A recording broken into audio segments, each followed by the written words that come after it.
ಬೀದರ್ನಲ್ಲಿ ಗುತ್ತಿಗೆದಾರ ಸಚಿನ್ ಪಾಂಚಾಳ ಆತ್ಮಹತ್ಯೆ ಪ್ರಕರಣಕ್ಕೆ ಸಂಬಂಧಪಟ್ಟಂತೆ ಈಗಾಗಲೇ ರಾಜ್ಯಾದ್ಯಂತ ಈ ಪ್ರಕರಣ ಬಹಳ ದೊಡ್ಡ ಮಟ್ಟದಲ್ಲಿ ಸದ್ದು ಮಾಡ್ತಾ ಇದೆ. ಆ ನಡುವೆ ಮೃತನ ಮನೆಗೆ ಭೇಟಿ ಕೊಟ್ಟಿದ್ದಾರೆ ರಾಜ್ಯದ ಸಚಿವರು ಈಶ್ವರ ಖಂಡ್ರೆ. ಭೇಟಿ ಕೊಟ್ಟಾಗ ಪೊಲೀಸರ ವಿರುದ್ಧ ಆಕ್ರೋಶ ಹೊರಹಾಕ್ತಾರೆ ಕುಟುಂಬಸ್ಥರು. ಸಚಿವರ ಜೊತೆಗೆ ಬಂದ ಪೊಲೀಸರು ಮನೆಗೆ ಬರಬಾರದು ಅಂತ ಆಕ್ರೋಶ ವ್ಯಕ್ತಪಡಿಸ್ತಾರೆ. ಸಚಿವ ಖಂಡ್ರೆ ಎದುರೇ ಅಳಲನ್ನು ತೋಡ್ಕೊಳ್ತಾರೆ ಕುಟುಂಬಸ್ಥರು. ಪೊಲೀಸರ ಮೇಲೆ ಸಚಿನ್ ಸಹೋದರಿಯರ ಅಸಮಾಧಾನ ವ್ಯಕ್ತಪಡಿಸ್ತಾರೆ. ಅಸಮಾಧಾನದ ಹಿನ್ನೆಲೆಯಲ್ಲಿ ಎಸ್ಪಿ ಪ್ರದೀಪ್ ಗುಂಟೆ ಹೊರಗೆ ನಡ್ಕೊಂಡು ಹೋಗ್ಬಿಡ್ತಾರೆ. ಎಸ್ಪಿ ಸೇರಿ ಎಲ್ಲ ಪೊಲೀಸರನ್ನ ಸಚಿನ್ ಮನೆಯವರು, ಸಚಿನ್ ಸಹೋದರಿಯರು ಹೊರಗಡೆ ಕಳಿಸ್ಬಿಡ್ತಾರೆ. ಯಾಕೆ ಬರ್ತೀರಿ ಪೊಲೀಸರು, ನನ್ನ ತಮ್ಮನನ್ನು ಉಳಿಸೋದಕ್ಕಾಗಲ್ಲ ಅಂತಂದ್ರೆ ಅಂತ. ದೃಶ್ಯ ನೋಡಿ.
ಸಮಾಧಾನ ಸರಿ ಹೇಳ್ರಿ.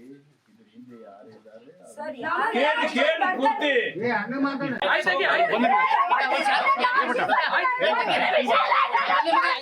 ರಾಜ್ಕುಮಾರ್ ಈ ಬಗ್ಗೆ ಮಾಹಿತಿ ಕೊಡ್ತಾರೆ. ಫೋನ್ ಸಂಪರ್ಕದಲ್ಲಿ ಜಾಯ್ನ್ ಆಗಿದ್ದಾರೆ. ರಾಜ್ಕುಮಾರ್, ಯಾಕೆ ಸಚಿನ್ ಮನೆಯವರಿಗೆ ಪೊಲೀಸರ ಮೇಲೆ ಅಷ್ಟು ಕೋಪ?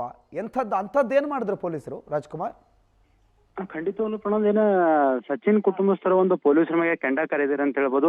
ಏನ ಬೀದರ್ ಜಿಲ್ಲೆಯ ವರಿಷ್ಠಾಧಿಕಾರಿ ಅಂತ ಪ್ರದೀಪ್ ಗುಂಟೆ ಅವರು ಇವತ್ತು ಬೀದರ್ ಉಸ್ತುವಾರಿ ಸಚಿವರು ಸಚಿನ್ ಪಾಂಚಾಳ್ ಅವ್ರ ಮನೆಗೆ ಭೇಟಿ ನೀಡಿ ಸಾಂತ್ವನ ಹೇಳೋ ಕೆಲಸನ ಮಾಡ್ತಾ ಇದ್ದಾರೆ. ಹಾಗಾಗಿ ಉಸ್ತುವಾರಿ ಸಚಿವರ ಜೊತೆ ಒಂದು ಬೀದರ್ SP ಆಗಿರುವಂತ ಪ್ರದೀಪ್ ಗುಂಟೆ ಅವರು ಕೂಡ ಅವರ ಮನೆಗೆ ಬಂದು ಭೇಟಿ ನೀಡ್ತಾರೆ. ಆ ಭೇಟಿ ನೀಡೋ ಸಂದರ್ಭದಲ್ಲಿ ಏಕಾಏಕಿ ಸಚಿನ್ ಕುಟುಂಬಸ್ಥರು ಏನಿದ್ದಾರೆ ಸಾಕಷ್ಟು ಪೊಲೀಸ್ ಮೇಲೆ ಒಂದು ಆಕ್ರೋಶ ತೋರಿಸ್ತಾ ಇದ್ದಾರೆ. ಯಾಕಂದ್ರೆ ಪೊಲೀಸರು ಒಂದ್ ವೇಳೆ ಕ್ರಮ ತಗೊಂಡಿದ್ರೆ ನನ್ನ ತಮ್ಮ ಉಳಿತಿದ್ದ, ಹಾಗಾಗಿ ಪೊಲೀಸರಲ್ಲಿಂದ ನನ್ನ ತಮ್ಮಂದ ಸಾವಾಗಿದೆ ಅಂತ ಆರೋಪ ಮಾಡ್ತಿದ್ರೆ. ಅದು ಆ ಸಂಭ್ರಮದಲ್ಲಿ, ಯಾಕಂದ್ರೆ ಒಂದ್ ವೇಳೆ SP ಅವರು ಸ್ವತಃ ಇಲ್ಲೇ ಅವರು ಕೂಡ ಅವರ ಮನೆಗೆ ಭೇಟಿ ನೀಡಿರೋದ್ರಿಂದ ಹಾಗಾಗಿ ಇದ್ದಕ್ಕಿದ್ದಂಗೆ ಆ ಸಚಿನ್ ಕುಟುಂಬರು ಏನಿದ್ದಾರೆ ಅವರೆಲ್ಲ ಕೂಡ SP ಅವ್ರಿಗೆ ನೀವು ಹೊರಗಡೆ ಹೋಗಿ ನಮ್ಗೆ ನೀವು ಯಾವುದೇ ನ್ಯಾಯ ಕೊಡಿಸಲ್ಲ, ಹಾಗಾಗಿ ಇಲ್ಲಿವರೆಗೂ ಯಾವುದೇ ಆರೋಪಿಗಳನ್ನು ಅರೆಸ್ಟ್ ಮಾಡಿಲ್ಲ ಅಂತ ಒಂದು ಆಕ್ರೋಶ ಹೊರಗೆ ಹಾಕಿದ್ದಾರೆ. ಪ್ರಣೋದ್, ಥ್ಯಾಂಕ್ ಯು ರಾಜ್ಕುಮಾರ್ ಮಾಹಿತಿಗೆ.